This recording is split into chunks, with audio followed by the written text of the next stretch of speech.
दोस्तों, जो दुनिया के इतिहास में शायद पहले कभी नहीं हुआ वो अब हो गया। व्हाइट हाउस, अमेरिका के राष्ट्रपति का दफ्तर व्हाइट हाउस, यहाँ दो राष्ट्राध्यक्षों, दो देश के राष्ट्रपति आपस में भिड़ गए, वो भी कैमरे के आगे। एक दूसरे को उंगली दिखा रहा था और दूसरा दूसरे को तस्वीर दिखा रहा था। हालत ऐसी हो गई दोस्तों कि पूरी की पूरी दुनिया में खलबली मच गई। आज की सुबह पूरी दुनिया एक ऐसी खबर के साथ उठी है जो इस बात की आहट देती है, जो इस बात की संकेत देती है कि अमेरिका के राष्ट्रपति ट्रंप किस एटीट्यूड के साथ काम करते हैं।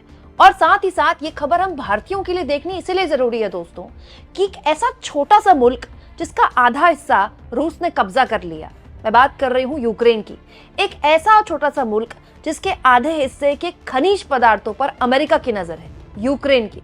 लेकिन वो राष्ट्राध्यक्ष, उस देश का राष्ट्रपति, यूक्रेन के राष्ट्रपति जेलेंस्की लगातार ट्रंप को आंखें दिखाते रहे, ट्रंप को बार बार उंगली दिखाते रहे, ट्रंप की बात काटते रहे और ट्रंप को उंगली दिखाकर उनको सच्चाई दिखाते रहे।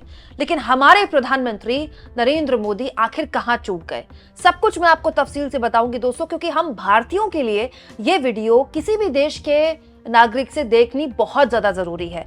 दरअसल हुआ ये दोस्तों, व्हाइट हाउस ने भी ये वीडियो शेयर किया है। जेलेंस्की गए थे व्हाइट हाउस में ट्रंप से मिलने के लिए, शांति समझौता, एक उम्मीद थी कि शायद कोई शांति समझौता हो जाए, कोई सीज फायर हो जाए, क्योंकि ट्रंप इसी वादे के साथ आए कि वो वॉर रुकवा देंगे रूस और यूक्रेन के बीच। 42 मिनट तक आसपास ये बातचीत चली, लेकिन बातचीत बहुत अच्छी चली। आखिरी के 10 मिनट में गर्मा गर्मी शुरू हुई जब ट्रंप के डिप्टी ने जेलेंस्की से ऊंची आवाज में बात करने की शुरू की, लेकिन जवाब में जेलेंस्की ने भी ताबड़तोड़ ट्रंप और उनके डिप्टी को जवाब देना शुरू किया और बीच में कूद गए ट्रंप। और उसके बाद जो बहस हुई, वो बहस सोशल मीडिया और देश भर ही नहीं दुनिया भर में सुर्खियां बटोर गई। उसका छोटा सा हिस्सा जो व्हाइट हाउस ने अपने यूट्यूब हैंडल में शेयर किया है वो मैं आपको दिखाती हूँ। उसके बाद हिंदी में आपको बताऊंगी कि एग्जैक्टली ये बहस में निकला क्या, इस बहस से हुआ क्या और भारत के लिए ये कैसे सबक है, क्यों मोदी ये वीडियो देखें और जरूर देखें। पहले ये वीडियो देखिए जो व्हाइट हाउस ने शेयर किया है। Don't tell us what we're going to feel. We're trying to solve a problem. Don't tell us what we're going to feel. I'm not telling you. Because I'm you're in no answering on this position to question. dictate that. That's Remember exactly this. what I'm not You're dictating. in no position to dictate what we're going to feel. You We're will- going to feel very you will good. feel influenced. We're going to feel I'm- very I'm good and telling very you, strong. You will feel influenced. You're right now not in a very good position.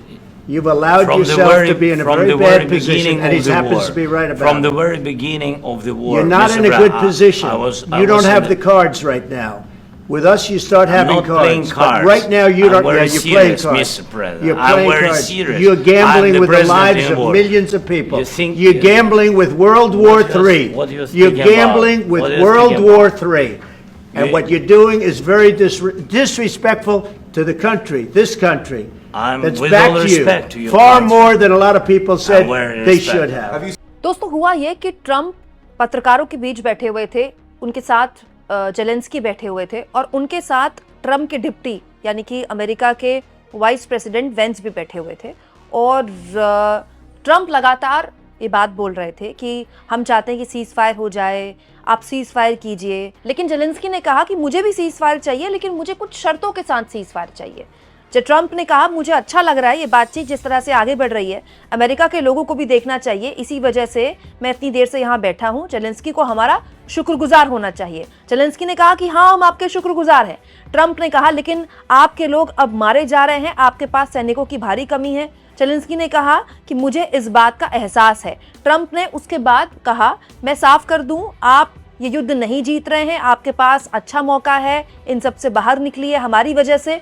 मुझसे पहले एक बेवकूफ राष्ट्रपति ने आपको काफी सैन्य सहायता दी, अगर वो नहीं मिलती तो आप इस युद्ध में 2 हफ्ते नहीं टिक पाते। जेलेंस्की ने इसके जवाब में कहा पिछले 3 दिनों में पहले पुतिन से भी यही सब सुना है। ट्रंप आगे बोलते हैं इस तरह से तो बात करना है, बिजनेस करना काफी मुश्किल हो जाएगा। बेसिकली जेलेंस्की ये समझ रहे थे कि ट्रंप पुतिन से इससे पहले बात कर चुके हैं और पुतिन और ट्रंप जिस तरह की बात कर रहे हैं और लगातार पुतिन के साथ जिस तरह से ट्रंप दिख रहे हैं, जेलेंस्की इस बात को समझ रहे थे कि अब अमेरिका रूस के करीब होना चाहता है, क्योंकि अमेरिका के लिए अब रूस से बड़ी जो ताकत है, रूस से बड़ा जो खतरा है वो चीन है। तो अमेरिका चाहता है कि रूस जो चीन से सट रहा है वो उससे मतलब थोड़ी उसकी करीबियां खत्म हो जाए। और जेलेंस्की पर अमेरिका दबाव बना रहा है कि बहुत सारे खनिज है, दरअसल यूक्रेन के पास बहुत यूनिक खनिज हैं, उन खनिजों को लेकर किसी समझौते पर हस्ताक्षर हो जाएं।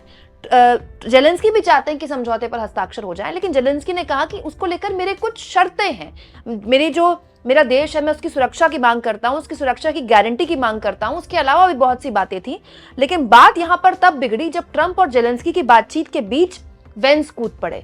अमेरिका के वाइस प्रेसिडेंट वेंस कूद पड़े और उन्होंने जेलेंस्की से कहा कि क्या एक बार भी आपने बोला, एक बार भी इस मीटिंग में आपके मुंह से थैंक यू निकला? बस बात वहां पर बिगड़ी और उसके बाद वेंस को कुछ इस तरह से तस्वीर दिखाने लगे, मतलब बातचीत में एक बार तस्वीर भी दिखाई जेलेंस्की ने कि ये देखिए तस्वीर कि मेरे देश में कितनी तबाही मची है। और उसके बाद जो तोतू मैमे हुई, उसके बाद जो बहस हुई, वो तो देखने लायक थी दोस्तों। ट्रंप जेलेंस्की ने कहा कि आपको क्या लगता है, आवाज तेज करने से क्या युद्ध का कोई परिणाम निकल जाएगा? ट्रंप ने कहा मैं साफ कर दूं, आप बहुत बड़ी मुश्किल में फंस रहे हैं, आप तीसरा विश्व युद्ध शुरू करना चाहते हैं। और उसके बाद बीच प्रेस कॉन्फ्रेंस में तमतमाते हुए सुनने में यह आया है कि जेलेंस्की प्रेस कॉन्फ्रेंस छोड़ के चले गए। बाद में साझा बयान भी होना था ट्रंप और जेलेंस्की के बीच, वो साझा बयान भी नहीं हो पाया और जेलेंस्की वहां से चलते बने।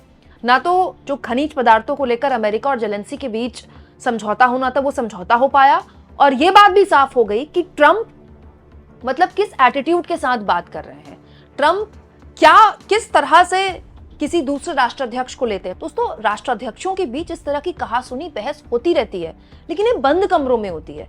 इतना बेसिक कर्टसी मीडिया के आगे हर राष्ट्राध्यक्ष बनाकर रखता है कि मीडिया में ये तू मैं ना हो, लेकिन ट्रंप और उनके डिप्टी ने उतनी कर्टसी भी नहीं रखी, मतलब उतना लिहाज भी नहीं रखा। और उसके बाद मतलब ट्रंप ऐसा लग रहा था जैसे कि वो किसी चुनाव में जाने की तैयारी कर रहे हैं। मतलब ट्रंप अभी भी हर बात जो बोलते हैं वो अपने जो उनका वोट बैंक है उसको खुश करने के लिए बोलते हैं, जबकि ट्रंप ये बात नहीं समझ रहे हैं कि वो एक बहुत ही क्रूशियल मीटिंग में बैठे हुए थे जहां पर दो देशों के बीच वो मध्यस्थ बनना चाहते हैं। उसमें उनको मध्यस्थ भी बनना है, उनको अपनी वाहवाही भी लूटनी है, ये दिखाना भी है कि वो वॉर रुकवा रहे हैं, और उसके बाद उनको जेलेंस्की के साथ खनिज पदार्थों को लेकर समझौता भी करना है, और किसका भला बनना है? पुतिन का भी भला बनना है। सब कुछ साथ में नहीं हो सकता। और ऊपर से ट्रंप का जो एटीट्यूड है बात करने का, वो भूल रहे हैं कि जेलेंस्की छोटे देश के राष्ट्रपति हो सकते हैं, लेकिन वो एक देश के राष्ट्रपति हैं।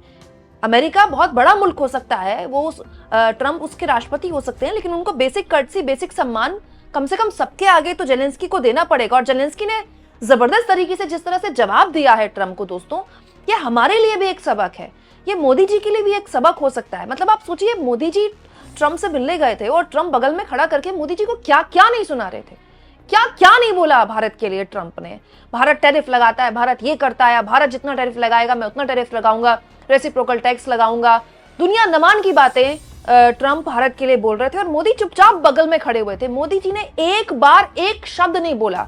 लेकिन इस बात के लिए तो तारीफ करनी पड़ेगी जेलेंस्की की कि वो इतने छोटे से देश के राष्ट्रपति हैं, आधा उस देश का कब्जा रूस ने हथिया लिया है, उस खनिजों पर अमेरिका की नजर है, लेकिन उसके बाद भी जेलेंस्की अपने देश के लिए लड़ रहे हैं लगातार। कम से कम वो लड़ते दिखाई दे रहे हैं मीडिया के आगे, कम से कम वो अपनी जनता के बीच कल को जाएंगे तो उनके पास कहने के लिए दो शब्द होंगे कि मैं कम से कम लड़ा आपके लिए। ट्रंप की बेफजूल बातों को मैंने एक सिरे से एक्सेप्ट नहीं किया। दोस्तों, जेलेंस्की जिस तरह से अपने देश के लिए लड़े, भारत की सोशल मीडिया में इसको लेकर तमाम तरह की प्रतिक्रियाएं थी। जैसे वरिष्ठ पत्रकार रविंद्र सिंह शोरान ने इसको लेकर कहा, एक ये छोटे से देश का राष्ट्रपति जेलेंस्की है जो अपने लोगों के लिए ट्रंप से भिड़ गया, और एक वो है जो अपने लोगों को हथकड़ी में भेजे जाने का प्रोटोकॉल बता रहा है। वही दोस्तों, जॉय नाम के यूजर ने लिखा, डोनाल्ड ट्रंप एक बुली है, लेकिन जेलेंस्की उसे जवाब दे रहे हैं। कम से कम उसे गर्व है कि वो अपने देश के स्वाभिमान के लिए लड़ रहा है। नरेंद्र मोदी के बिल्कुल विपरीत, जो उनके सामने एक शब्द नहीं बोल सके, और जब ट्रंप ने संयुक्त प्रेस कॉन्फ्रेंस में भारत का मजाक उड़ाया तो वो चुपचाप खड़े थे।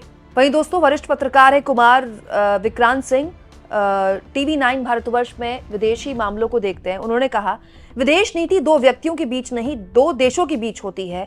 हल्के लोग देश चलाएंगे, जनता उनको उनके हो हल्ले में जिताएगी, तो यही तमाशा देखेगी दुनिया। ट्रंप, जेलेंस्की, विदेश नीति की गंभीरता नहीं, विदेश नीति के जरिए हीरो बनने की कला का यही हश्र होता है। जागो इंडिया जागो।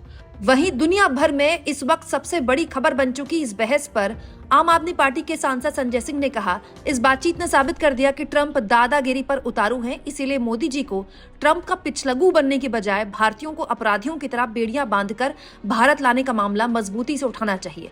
वहीं सुप्रिया शनेत ने कहा, ट्रंप, वेंस, जेलेंस्की के बीच ये बदसूरत आदान प्रदान एक तमाशा है, एक रियलिटी टीवी शो जैसा। विश्व नेताओं के बीच इस बातचीत के बारे में मुझे जो सबसे ज्यादा प्रभावित किया वो ये कि अमेरिकी राष्ट्रपति और उनके उपराष्ट्रपति ने अपनी पिछली अमेरिकी सरकार को नकार दिया और उसका मजाक उड़ाया। अब कोई शासन निरंतरता में नहीं, अब और नहीं। हम एक ऐसी दुनिया में रह रहे हैं जहां वैश्विक प्रभाव वाली संवेदनशील राजनीति पर राष्ट्राध्यक्षों द्वारा लाइव टीवी शो पर चर्चा की जा रही है। RIP diplomacy. दोस्तों, ये एक बहुत बड़ा सबक है भारत के लिए कि जेलेंस्की जब अपने देश के लिए लड़ सकते हैं, ट्रंप से भिड़ सकते हैं और ट्रंप को ट्रंप के तरीके में जवाब दे सकते हैं, तो हमारे प्रधानमंत्री क्यों नहीं दे सकते? हमारे प्रधानमंत्री की जुबान से एक शब्द नहीं निकला जब ट्रंप प्रेस कॉन्फ्रेंस में धड़ाधड़ भारत को लेकर क्या कुछ नहीं बोल रहे थे। एक भारत के नागरिक के तौर पर जेलेंस्की और ट्रंप का ये बहसबाजी देखना जाहिर तौर पर बुरा था। दोस्तों, दुनिया भर के लिए ठीक नहीं है। दुनिया का सबसे ताकतवर मुल्क का राष्ट्रपति एक दूसरे राष्ट्राध्यक्ष को ऐसे ट्रीट करता है। सोचिए, बंद कमरे में कैसे बात करते होंगे ट्रंप, दूसरे प्रधानमंत्रियों से, दूसरे राष्ट्रपतियों से कैसे ट्रीट करते होंगे, दूसरे राष्ट्राध्यक्षों से। लेकिन उससे ज्यादा चिंता की बात हमारे लिए ये है कि हमारे प्रधानमंत्री हमारे देश के लिए ऐसे लड़ते हुए क्यों नहीं दिखाई दिए। जो होता बाद में होता, लेकिन कम से कम हमारे पास कहने को तो होता कि हमारे प्रधानमंत्री बोले, लड़ते दिखाई दिए। आप इस मुद्दे पर क्या सोचते हैं? कमेंट बॉक्स में जरूर लिखें और जितना हो सके चैनल को शेयर करें, सब्सक्राइब करें और थैंक्स और ज्वाइन के ऑप्शन से अगर आप चाहें तो कुछ आर्थिक मदद भी चैनल की जरूर करें।